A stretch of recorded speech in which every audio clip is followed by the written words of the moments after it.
This is Stacy McKibben with the Master Communicator podcast, where CEOs, senior leaders, and C-suite executives share their advice. It's 6 questions in 9 minutes because the best leaders know how to share their ideas concisely and quickly. Let's jump right in. Question number 1. In a few sentences, tell me who you are and what you do. I am Lanie Denslow, and I would tell you that what I do is train my clients so they don't insult people when they don't intend to, and don't think they've been insulted when they haven't.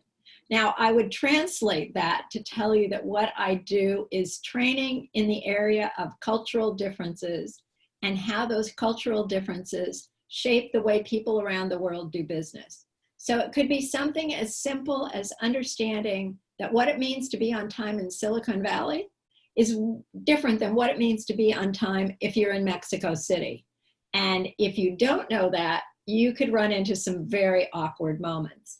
And awkward moments are never good for building business relationships. And my concern is always that my clients know how to engage with other people, be seen as professional, polite, and able to build strong relationships. So in addition to the cultural awareness, I do some work around what I call business protocol, business etiquette. So it might be, how do you host a client event? Or what's the right gift to give someone? So if you're going to China, you're not going to take a beautiful little travel clock as a gift, because a clock says our relationship is winding down. And you would never want to give that message, because if you're giving a gift, you're hoping your relationship is flourishing.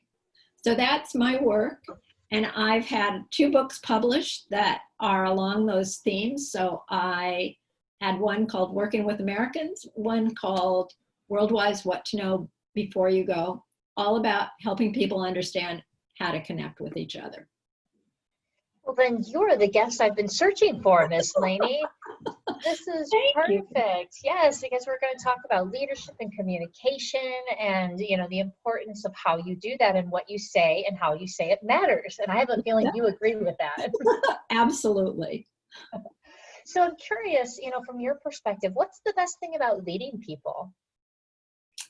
The best thing about leading people is connecting with people. So I think all of us who have been on your podcast share a real love of working and engaging with people.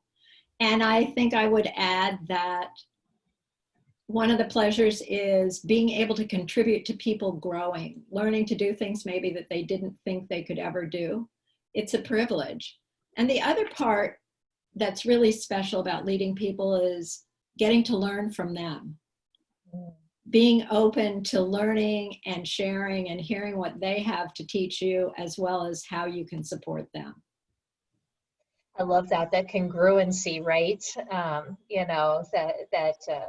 oftentimes they can help us to maintain by being that feedback mirror for us as leaders. That's fantastic.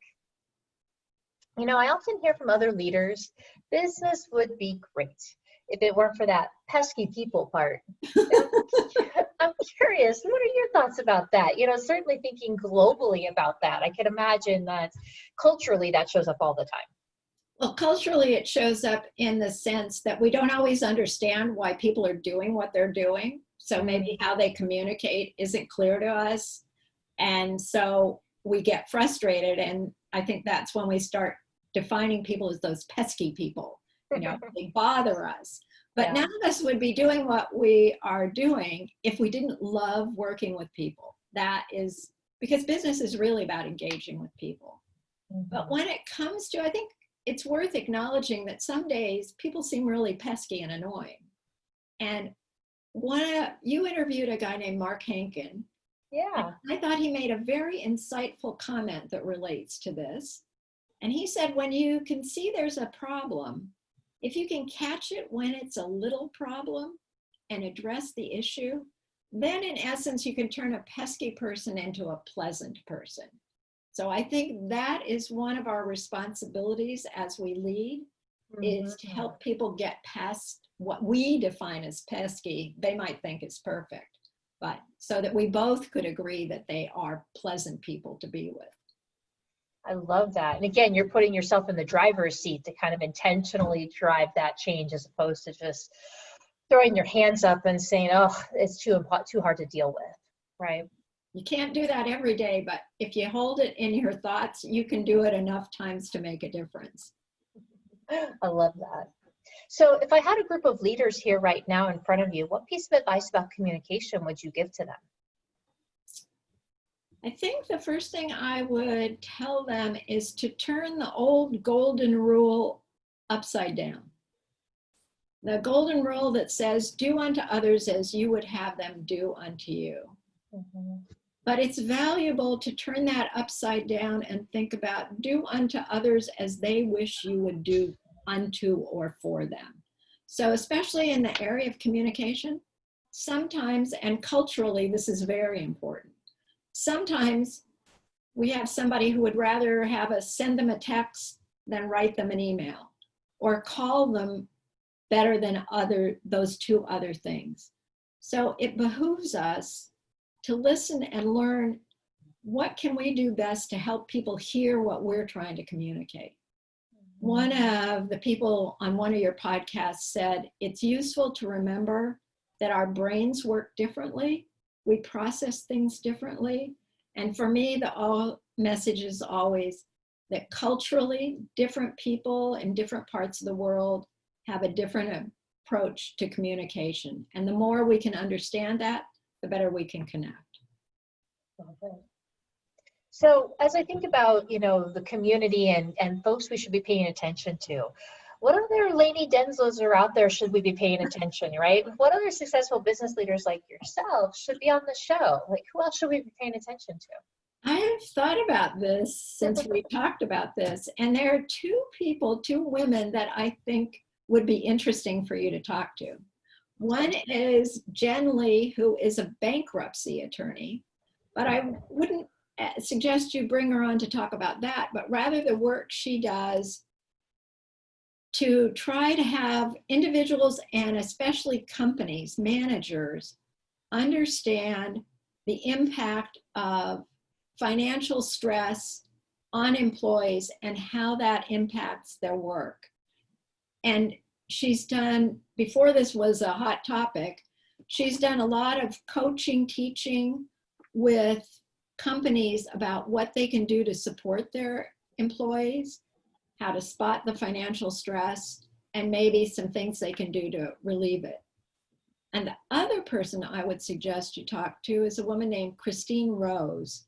And in her basic job, she works for a big tech company running all of their big and small events, those things that take over San Francisco from time to time. Mm-hmm. But the rest of her life, she is more involved with trying to make a difference with people around the world.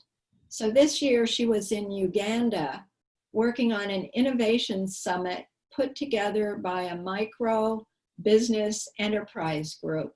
So she took what she knew about running events, big and small, and taught some people who've really never had to attend a business event how to put it together, what that might look like, and how they could be successful. So a very interesting, creative woman. I love it. Shout out to the ladies. That's always good to hear. I love that. That's great. All right, magic question number 6. Bring us home, Lanie. In 1 minute, please tell me about your favorite boss or teacher who's really influenced you. I will tell you that my favorite boss in terms of someone I really learned important things from was also the boss that made me the most crazy. A high energy entrepreneur who in the days when you could scream, screamed. And I learned from him that every mistake is an opportunity to learn something. And I learned it the day that it became evident that I had ordered yards and yards and yards of the wrong color carpet on the day it was being installed in a new building. And after the drama was over, he said to me, "Can we get the right color?" Yes. "Can we get it in time for them to move in?" Yes. "Did you learn something that will allow you not to make this kind of mistake again?" And I said, yes. And he said, fine. And that was it. And for me, that was a foundation moment of learning that every mistake provides the opportunity to learn something. Oh, that's a great story. I love that one. Drop the mic. It's been such a delight to have you on the show. Your insights are so spot on and you're just so articulate. If somebody wanted to reach out and introduce themselves or learn more about you, how might they do that? There are a couple of ways. They can find me on LinkedIn. That seems to be an easy place, Lanie Denslow. Or I'm going to give you a phone number, 213-249-4170. And people can call me or they can text me. I'd love to hear from anybody who's been listening to this podcast. That's awesome. Well, I encourage everybody to do that because Lanie is an absolute delight. So I encourage you guys to reach out and at least say hello. But until then, in the meantime, this is Stacy McKibben with the Master Communicator Podcast. For more ideas and insights, please do go check us out at www.concilioteam.com. And we look forward to seeing you again next time. Take care. Woo-hoo.